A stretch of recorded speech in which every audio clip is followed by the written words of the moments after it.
ఇక విజయవాడలో ఆవకాయ అమరావతి ఉత్సవాలు వైభవంగా జరుగుతున్నాయి. పర్యాటక శాఖ టీమ్ వర్క్స్ ఆర్ట్స్ ఆధ్వర్యంలో 3 రోజుల పాటు జరగనున్న ఉత్సవాలను నిన్న చంద్రబాబు నాయుడు ప్రారంభించారు. నృత్యం, కవిత్వం, సంగీతం, సినిమా సాహిత్య వైభవం చాటి చెప్పే విధంగా కార్యక్రమాలు రూపొందించారు. ఇక ఆవకాయ అమరావతి ఉత్సవాలకు సంబంధించిన అప్డేట్స్ మనకు ఏపీ బ్యూరో చీఫ్ హరికిషన్ అందిస్తారు లైవ్ లో. హరికిషన్,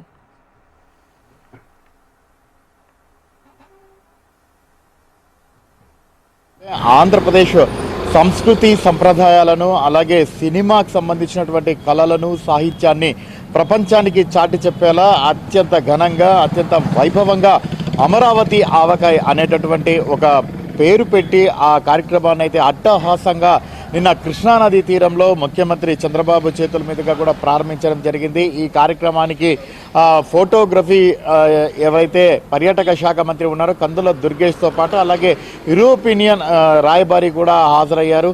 సో ప్రస్తుతం ఉన్నటువంటి పరిస్థితుల నేపథ్యంలో కంప్లీట్గా అంతరించిపోతున్నాయి కళలు, సాహిత్యం, సినిమా, ఫోటోగ్రఫీకి సంబంధించి అప్డేట్ అవుతున్నారు. సో అంతరించిపోతున్నటువంటి వాటిని మళ్ళీ గుర్తు తెచ్చుకునే విధంగా అలాగే ఆవకాయతో ఆంధ్ర ప్రజలకు ఉన్నటువంటి అనుబంధం ఏ రకంగా ఉంటుందో సో దానికి సంబంధించి ఇటు చిత్రరంగానికి అలాగే ప్రజలకు అలాగే సాహిత్యానికి ఈ రకమైనటువంటి అనుబంధం ఉంది. ఇది అన్ని విధాలా చాటి చెప్పే విధంగా కూడా ఈ కార్యక్రమం నిర్వహించబోతున్నటువంటి పరిస్థితి అయితే ఉంది. మొత్తం 3 రోజుల పాటు ఈ కార్యక్రమం కృష్ణానది తీరాన సాగబోతోంది. వివిధ ప్రాంతాలకు సంబంధించినటువంటి కళాకారులు ఈ కార్యక్రమంలో అయితే పాల్గొనబోతున్నటువంటి పరిస్థితి ఉంది. దగ్గర 60 మంది కళాకారులు, అలాగే 40 మంది వక్తలు, అలాగే 14కు సంబంధించినటువంటి కళా బృందాలు, 28 కార్యక్రమాలు ఈ 3 రోజులు కూడా సాగబోతున్నటువంటి పరిస్థితి ఉంది. ముఖ్యంగా ఒక పక్కనే కృష్ణానది నుంచి వచ్చేటటువంటి చల్లని గాలులు సాయంత్రం వేళ, అలాగే పక్కనే ఉన్నటువంటి దుర్గమ్మ ఆధ్యాత్మికమైనటువంటి చూపులు, అలాగే ఆధ్యాత్మికమైనటువంటి భావన, ఒకవైపు ఆధ్యాత్మికత, మరోవైపు ఆహ్లాదకరం, ఈ రెంటి నడుమ నిర్వహిస్తున్నటువంటి ఈ కార్యక్రమానికి వచ్చినటువంటి పర్యాటకులు ఆధ్యాత్మికతతో ఆహ్లాదకరమైన వాతావరణంతో తనువును మర్చిపోయి పూర్తిగా ఎంజాయ్ చేస్తున్నటువంటి పరిస్థితి అయితే ఉందని మాత్రము చెప్పుకోక తప్పదు. ఈరోజు ఉదయం 11 గంటల నుంచి కూడా 2వ రోజు కార్యక్రమాలు ప్రారంభం కానున్నాయి. ఉదయం 11 గంటల నుంచి కూడా ఏదైతే భవానీపురంలో ఉన్నటువంటి అంటే కృష్ణానది తీరంలో ఉన్నటువంటి భవానీ ఐలాండ్లో సాయంత్రం వరకు ఈ కార్యక్రమాలు సాగనున్నాయి. అలాగే సాయంత్రం 5 గంటల నుంచి కూడా ఏదైతే కృష్ణానది పక్కన ఉన్నటువంటి ఇప్పుడు ప్రజెంట్ కార్యక్రమాలు నిర్వహిస్తున్నారో సో అక్కడ భవానీపురంలో ఆ కార్యక్రమాలు అయితే నిర్వహించబోతున్నటువంటి పరిస్థితి ఉంది. ఈ సందర్భంగా ఆంధ్రప్రదేశ్లోనే తొలిసారిగా దేశంలోనే ఒక ఫ్లోటెడ్ పోర్ట్ని ముఖ్యమంత్రి నిన్న ప్రారంభించడం జరిగింది. 3 రకాలైనటువంటి ఈ పోర్ట్ని అయితే ప్రారంభించడం జరిగింది. ఈ ఫ్లోటెడ్ బోట్స్ని ఒక హట్ టైప్లో అలాగే హోమ్ టైప్లో ఉన్నటువంటి పర్యాటక రంగాన్ని మరింత అభివృద్ధి పరిచేలా పూర్తిగా కార్యక్రమాలు నిర్వహించుకునేలా పర్యాటకం కూడా ఒక పరిశ్రమగా మార్చుకునేటటువంటి ప్రయత్నంలో భాగంగా అద్భుతమైనటువంటి ఆ బోటింగ్ సిస్టమ్ది ఫ్లోటెడ్ బోటింగ్ సిస్టమ్ని కూడా ప్రారంభించడం జరిగింది. అనంతరం కృష్ణమ్మకు ప్రత్యేకమైనటువంటి హారతులు అనేవి కూడా గతంలో ఎప్పటి నుంచో జరుగుతున్నాయి.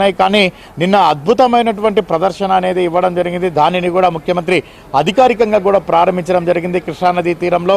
అనంతరం ఆయన స్పష్టంగా ఇటు ఉత్సవాలను ప్రారంభించిన తర్వాత ఒకటే చెప్పడం జరిగింది, ఏదైతే ఐటీకి సంబంధించినటువంటి సెక్టార్తోనే అభివృద్ధి కాదు, సంస్కృతి సంప్రదాయాలను కూడా మనం పూర్తిగా కాపాడుకుంటూ తద్వారా కూడా అభివృద్ధి చెందేటటువంటి ప్రణాళికలు ఆంధ్రప్రదేశ్ ప్రభుత్వం సిద్ధం చేస్తోందని చెప్పేసి కూడా ఆయన స్పష్టం చేయడం జరిగింది.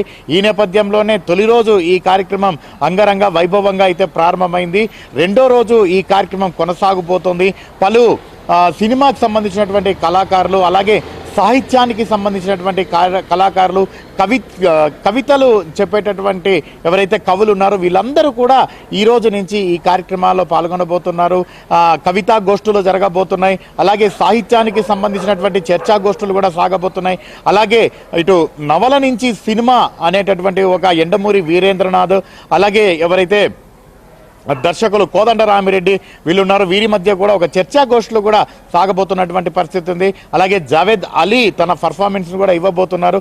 దగ్గర దేశ వ్యాప్తంగా ఉన్న వివిధ ప్రాంతాలకు సంబంధించినటువంటి 14 కళా బృందాలు ఈ షోలో పాల్గొనబోతున్నాయి. అలాగే అంతరించిపోతున్నటువంటి తోలు బొమ్మలు అయితేనేమి, గరగరలాట అయితేనేమి, సో డిఫరెంట్ వారి కల్చర్కి సంబంధించి, ఏదైతే వారి సంస్కృతికి సంబంధించి, వారి సంప్రదాయానికి సంబంధించి, సో ఆ కార్యక్రమాలన్నిటిని కూడా మరొక్కసారి తెరపైకి తెచ్చి ఆంధ్రప్రదేశ్ను అగ్రగామిగా ఇటు పర్యాటక రంగంలో నిలిపేందుకు ఈ ఆవకాయ అమరావతి అనేటటువంటిది పూర్తిగా ఉపయోగపడేలా ఈ ప్రణాళికలైతే తీర్చిదిద్దుతున్నటువంటి నేపథ్యంలో కృష్ణానది తీరాన సాగుతున్నటువంటి ఈ సంబరం అంబరాన్ని అంటుతుందని మాత్రము చెప్పుకోక తప్పదు. ప్రధానంగా అక్కడ వేసినటువంటి సెట్టింగ్స్ అన్నీ కూడా పర్యాటకులను విశేషంగా ఆకర్షిస్తున్నాయి. అలాగే ఏదైతే సాయంత్రం నుంచి కూడా ఫుడ్ స్టాల్స్, అంటే ప్రధానంగా ఆంధ్రప్రదేశ్ అంటేనే అందరికీ కూడా గుర్తుకొచ్చేది ఆహారం. ప్రపంచవ్యాప్తంగా ఎక్కడికి వెళ్ళినా కూడా తెలుగువారి వంటకం అంటే ఇష్టపడిన వారు ఎవరూ ఉండరు. సో ఈ నేపథ్యంలోనే ఖచ్చితంగా తెలుగు వారికి విడదీయలేని అనుబంధం ఉన్నటువంటి ఏకైక ఊరగాయగా ఆవకాయ ఉంది. కాబట్టి ఆ ఆవకాయని ప్రతిబింబించే విధంగా, అలాగే సంస్కృతి సంప్రదాయానికి ఆంధ్రప్రదేశ్కి విడదీయలేని అనుబంధం ఉంది అని చాటి చెప్పేలా దీనికి కూడా అమరావతి ఆవకాయ అని చెప్పేది కూడా పెట్టడం జరిగింది. ఎందుకంటే ఆంధ్రుల కళల రాజధానిగా, దేవతలు పరిపాలించినటువంటి రాజధానిగా అమరావతి ఉంది. అలాగే ప్రజలు నచ్చేటటువంటి రాజధానిని, ప్రపంచం మెచ్చేటటువంటి రాజధానిని నిర్మిస్తున్నటువంటి నేపథ్యంలో సో దానికి ఐకాన్గా అమరావతిని అగ్రగామిగా ప్రపంచ దేశాలలో నిలబెట్టేందుకు ఈరోజైతే ఈ కార్యక్రమం నిర్వహిస్తున్నామని చెప్పేసి కూడా చెప్పడం జరిగింది.